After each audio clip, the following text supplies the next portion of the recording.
Let's talk about conventions, baby. Let's talk about you and me at conventions.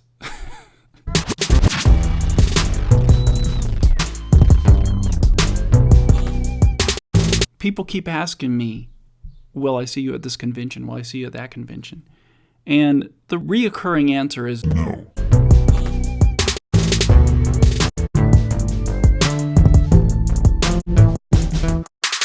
I just want to talk about why I don't do comic book conventions anymore. Take this analogy, like I live in Idaho. It's a cheap place to live. If I was offered this little carrot that said, move to New York City and you could get $100,000 a year raise, would you do it? No. Because I would move there and the cost of living would be so much higher than that $100,000 raise that I would go into debt instantly for the hope of making $100,000. I would never see any of that money though. And I would be exhausted trying to have the same kind of living situation as I do here. I have a nice house, I have lots of space, wouldn't be the same at all. So going to these big conventions is kind of like that for me. The last convention I went to was Emerald City Comic Con in 2018. And I've loved that convention ever since I started going to it. I've gone to it for years and years and years. And it's always grown and grown and grown. What happened this last year, 2018 anyway, they kept adding days to it. It got to the point to where when I count up the days that I was actually working to go to that convention, it was 8 days. You don't believe me? One day of packing and getting things ready. You can see my video about it, actually. It's on YouTube. So I spent a day prepping and getting ready, getting everything ready. So I wasn't working on anything other than getting ready. Then I drove, spent the night at my brother's. We drove early the next morning. The rest of the way, we set up at 3 o'clock that day. And then on the fourth day, the convention started. 4-day convention. And then I drove home, 8. And then the next day I had to catch up at work, unpack everything, and then do the bills. So it was like an 8 or 9 day period that I was focused on this convention, that I wasn't getting any work done. And guess what? I didn't make any money. I actually lost money. This was the first year at Emerald City Comic Con that I lost money. It was the first year I lost money. And you might be wondering, how could you lose money? I sell a lot of books. My books sell themselves. They're beautiful. As long as there's traffic, I'm making sales. I don't have lines by any means, but I can sell the books easily. Me and my brother and whoever else is helping us, we sell books.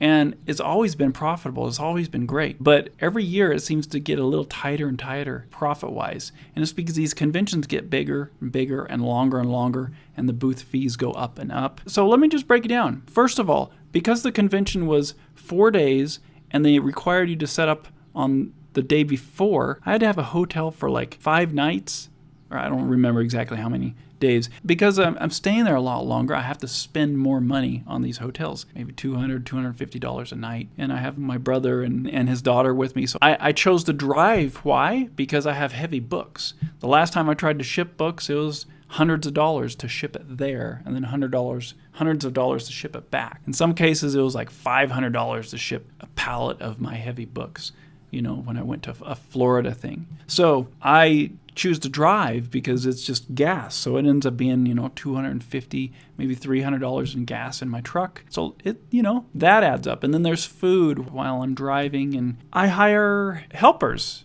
or at least I pay for helpers. If people are going to help me at these big booths, I try to pay them money. And what I try to do is pay $100, which is super cheap. It's kind of a ripoff, but I can't afford anything more. So if I have a couple helpers, it starts adding up, starts getting expensive.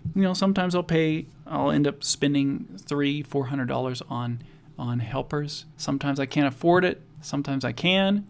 And then there's food for everybody. If someone's going to come and help me, I want to pay for their food. So they're taking time off of work or to help me and move books. I want to make sure I'm paying for their food. So that's another $100 or so a day for food for everybody. On the cheap side, sometimes it goes more than that if we go out to a decent restaurant afterwards. On top of that, there's the booth fees. Last year, I think it was about $1,300 for booth fees. That's getting expensive, It's not quite the price of San Diego Comic-Con, but it's getting up there. And then, I made about a little over 3,000 in book sales. I have to pay taxes on that too, of course. So there was about a $300 tax check I had to write off once I got home, once I added up my sales. And on top of that, it was 8 days off. So what does that leave me with? Absolutely nothing. I basically lost quite a bit of money in 2018 at Emerald City Comic Con. Even though I sell good, because of all those expenses, I lost money. So what is worth it? What would make a convention worth it? Well, the things that I like about conventions is meeting the fans and meeting other artists, making those connections. The connections are great. It's wonderful to meet with fans and make these connections, but I can't go into debt hundreds and hundreds of dollars to do it. I have to at least break even. But because of these conventions wanting to be the biggest thing in the world, and they want to be big, and they want to have a lot of days, they want to be 5 days long, it makes it to where it's not worth it for me. Since it's 5 days, they want to charge for 5 days for a booth fee. So that was Emerald City Comic Con last year, and I didn't go this year because of that. So what I currently think about conventions is I believe conventions are an old school way to trying to sell books and get an audience. I think hands down the way to do it now is online. Doing things like this video, live streaming, writing blogs, whatever it is you do, social media, you can connect with your fans and you can build that following. And then you can go to a convention and have a line of fans who have found you online. But you don't go to that convention to make the line of fans. You have to build that line of fans first before you go to the conventions. I think a lot of people think that I'm going to make a comic and the number one goal is then to go to a convention so that I can get the fan base. But I think that's backwards. I don't think that works anymore. That might have worked back in the day, and that might have been the only way to put yourself in front of a new audience. But nowadays, that's the hardest way to do it. You might as well go staple up a bunch of signs on telephone poles around people's houses. Don't do that. Now, this all became really clear to me the year that I finally got a booth at San Diego Comic-Con. This was quite a few years ago, and I'd been working every year to try to build up to a booth, and I went through small press, and finally I had a booth, okay? Full-on booth, and I was super excited. Remind One was, ready to just sell like crazy, and it would sell good at other smaller conventions, and the year before at Small Press. I had the booth, I was ready to go, and guess what? Sales were exactly the same as anywhere else. As long as there's traffic, I sell the same amount of books. And the expenses were so expensive for that San Diego Comic-Con booth, not to mention the week-long staying at a hotel there in San Diego, which was another $1,000, and the booth was like $2,400 or something. I had to make $4,000 to break even for that show. Obviously, I didn't break even. That was years ago. I just figured that was just a San Diego Comic-Con issue, though. What happened, though, is I came home from that show, and I launched my Remind 2 Kickstarter, and I made $107,000 on that Kickstarter. And so suddenly my eyes were opened. I realized I don't need to do San Diego Comic-Con anymore. It's not worth it. It's not even comparable to just me being online, present online, building the audience that way. So I kept doing other shows that were still good and profitable, like Emerald City Comic-Con. But now that Emerald City Comic-Con has grown, it's not profitable enough to make it worth it. So that's why I don't do it anymore. There's even a big convention 3 hours away from me in Salt Lake City. And I still haven't gone to that one for a lot of the same reasons. Even though it'd be closer for me, I probably could stay with a friend there. But it's still just it's not really the way to grow the audience like this is, like online. Speaking of online, I actually have an Indiegogo campaign happening right now. Link in the description. Now, one of the things I was going to do prior to this 2018 Emerald City convention was I was going to tally up how much money I made at the convention, profit, and compare that to how much money I made with passive income from online sales and random things online, like my Gumroad, Patreon, books that are selling on Amazon, any kind of money that was coming in to me automatically. I was going to compare the two. I was really curious which number would be bigger. But then once I went to the convention and I lost money, it was clear that I was losing money. There's no reason to add these up. I kind of looked at the numbers, and it was between $200 and $300 that I made online doing absolutely nothing. I was gone. I was at the convention, but money was still being generated online. Meanwhile, I went and did all this work and did this convention thing, and I lost money. So again, it was just another confirmation that I need to stop doing conventions. You might be wondering, well, is there a way that you would be convinced to do conventions?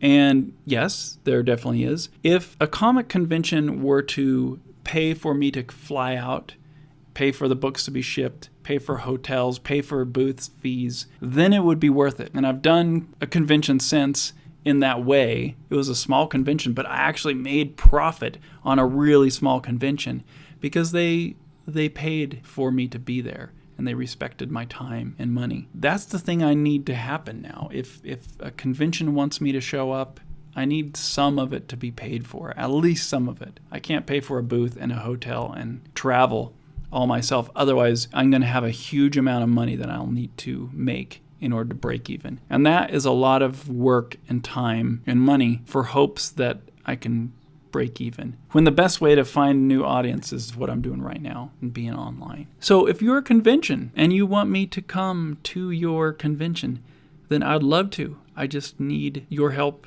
to get me there because I can't justify it anymore. It's just too much money and time, and it doesn't make sense because the only reason I'm going to conventions is really to connect with my fans and to connect with other artists and companies and stuff. And I can't spend $800 in debt to do that. So I feel like conventions have kind of priced themselves into oblivion, and I just don't have much interest in doing it anymore, unless there's a way I can do it without going into debt. So that's my spiel on conventions. That's the reason why I don't do them anymore. And of course, I will do one if someone helps me do it. Now, I know you can email conventions and try to get in there by doing panels and all that stuff. I'm just not aggressive enough guy to try to do that too much.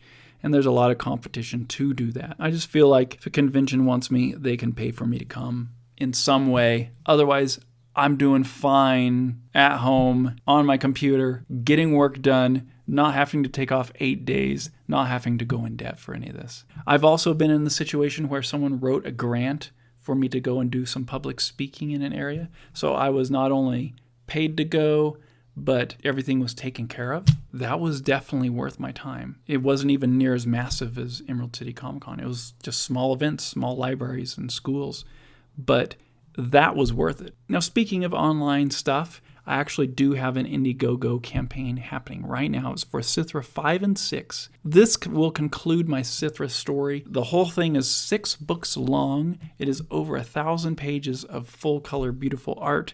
You can actually get it at a super massive discount in this campaign. This will be the biggest discount I've ever offered anyone. All the old books are 50% off. And I'm actually just trying to get rid of all my old stock. I'm not reprinting it like this again, so if you want these books, get it now, but I'm only printing 2,500 copies. That's it. When they're gone, they're gone.